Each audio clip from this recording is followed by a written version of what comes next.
국민의힘 김영선 전 의원의 보좌관이자 회계 책임자였던 강혜경 씨가 국감 증인으로 출석을 해서 지금 27명의 명단을 공개했습니다. 조 의원님 또 경남 내 근거를 둔 정치인이다 보니까 27명의 명단이 나와서 지금 정치권이 들썩들썩합니다. 조 의원님은 27명의 명단이 과연 이게 리스트라고 볼 만한 그런 주장이라고 생각하십니까? 그 본인들이 그렇게 해명을 한 것 같아요. 그건 아니다라고 해명을 한 것 같아요. 저도 이제 처음에 봤을 때 왜 이게 뉴스가 되지라는 생각이 들었는데 그러니까 그 여론조사로 연결돼 있는 분들이라는 거잖아요. 100% 그 사람들이 다 미래한국연구소인가 거기다가 여론조사 의뢰했다라는 것도 아닌 것 같고 그러니까 보면은 어떤 사람들은 의뢰해서 조사를 했고 어떤 사람들은 그냥 그 의뢰 안 했는데 그냥 알아서 했던 것도 있고 판세가 궁금해서 조사한 것도 있는데 그런 설명이 없으니까 공개 안 한 것도 있고 설명이 안 되고 그리고 마치 거기서 무슨 불법적인 여론조사가 있었거나 아니면 여론조사 조작이나 이런 문제될 게 있었던 거에 그런 문제 있는 여론조사인 것 같은 그런 느낌을 줘버렸잖아요.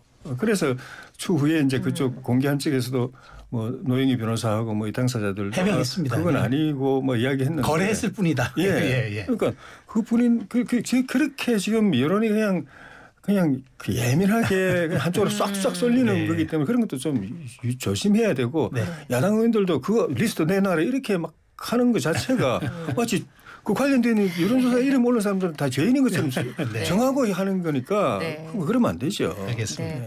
김 의원님, 그 야당에서는 본질은 영부인의 공천 개입설인데 이른바 명태균 리스트가 공개되면서 이게 본질이 바뀌고 있다는 지적이 나오고 있거든요. 네.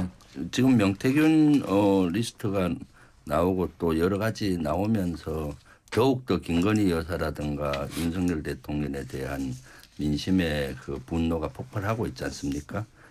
특히 여론조사를 조작했다. 이런 건 민주주의를 훼손하는 거 큰 문제라고 봅니다. 그리고 공천 개입 거기에다가 뭡니까 무속에 관계된 얘기도 나오잖아요. 그러니까 윤석열 대통령이 후보 시절에 왕자색에서 나올 때부터 좀 의혹을 가졌는데 나중에는 천공이 나오고 건진법사가 나오고 이번에는 명태균 씨가 영적인 대화를 김건희 여사하고 했다. 사실 우리 국민들은 윤석열 대통령한테 표를 준 것이지 김건희나 무속인에게 준 것이 아니고 무속인의 이런 말 무속이 나라를 지배한다는 것은 큰 문제가 될 수 있거든요. 2500년 전 손자병법에도 이런 거에 의지하지 말고 정확한 정보로 판단하라라고 나와요. 지금이 어느 시대인데 이러한 얘기를 우리가 국민이 들어야 합니까? 네. 손자병법 얘기 나오셨으니까 이제 좀 갑자기 우리 안보 상황으로 좀 한번 가보겠습니다. 지금 전문가시니까. 국회 상임위 국방위 간사이시잖아요. 그러니까 지금은 간사 내려놨습니다. 내려놓으셨습니까? 최고위원이 돼서. 한미연합사 전 부사령관이시니까 북한이 지금 러시아의 대규모 병력을 파견했습니다. 정말 한미연합사 부사령관으로서 보시는 지금 상황 어떻습니까? 지금 상당히 안보 위기 상황이라고 봅니다. 한반도뿐만 아니라 동북아의 위기 상황인 거죠. 사실 북한이 러시아와 동맹을 맺을 때도 제가 경고를 했었고요. 이것은 상당히 위기로 가고 있다. 북한이 또 러시아에 살상 무기를 지원해서 동맹을 더 공고화하더니 지금 북한의 병력이 일부 러시아로 간 것이 흘러나오고 있잖아요. 아직 대규모 병력으로 보기는 어렵고 그런 것들은 상당히 한반도를 위기 상황으로 몰아넣고 있다. 왜냐하면은 그렇게 되면은 러시아와 북한이 혈맹 관계가 되잖아요. 그렇게 되면은 북한이 풀 수 있는 걸 거의 다 풀어요. 자기들의 식량 이런 경제적인 지원도 받을 뿐만 아니라 또 군사 기술, ICBM의 기술이라든가 군사 위성 이런 기술도 받을 수가 있고 더 안 좋은 거는 위기 만약에 전쟁이 발발한다면 러시아가 자동 또 개입을 할 수 있는 빌미를 주게 됐잖아요. 인계 철선이라고 그러잖아요. 그게 가능합니까?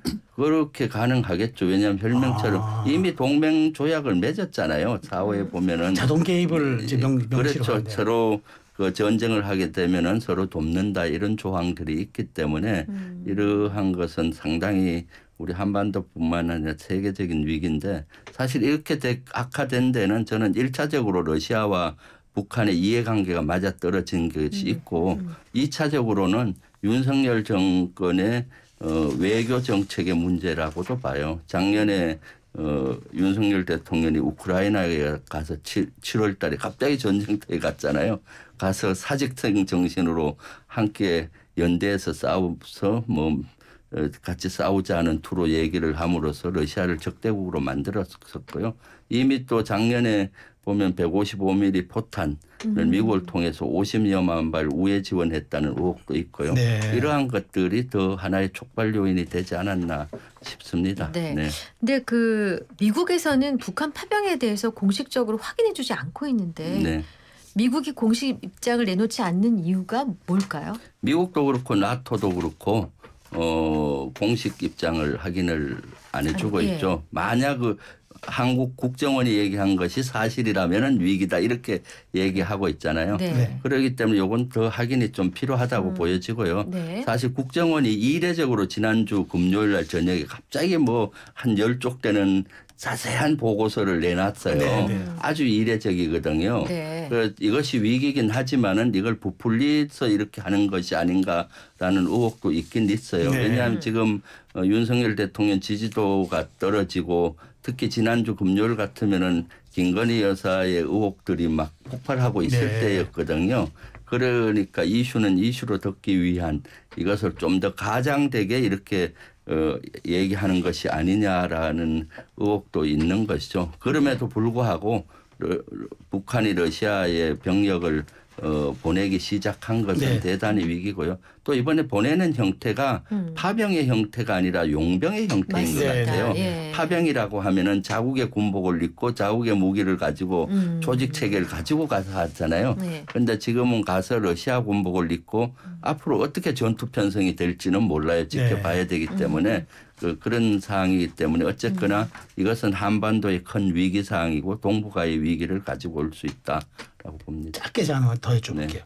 아까 우회적으로 우리가 우크라이나에 155mm 포탄을 지원한다 했잖아요. 네. 자, 그럼 이제 우회 안 하고 네. 직접 지원할 가능성도 있다고 보십니까? 그것이 가장 우려하는 지점입니다. 아. 이미 직접 지원해야 되겠다라고 신원식 전 장관이 네. 개인적으로는 네. 직접 지원하는 게 맞다라고 언론에도 네. 발표한 바가 있고 네, 네. 이번에 안보실에서는 단계별로 대응을 하겠다. 네. 모든 걸 열어놓고 하겠다라고 하면서 무기 지원, 공격 무기를 우크라이나에 직접 지원하겠다는 걸 시사했거든요. 네.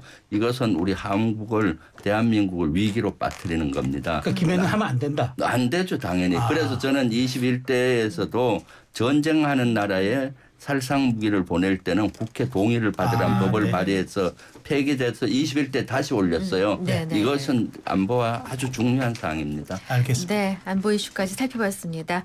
자, 여기까지 하죠. 김병주 더불어민주당 최고위원, 조혜진 전 국민의힘 의원 두 분과 함께했습니다. 감사합니다. 말씀 잘 들었습니다. 고맙습니다. 네.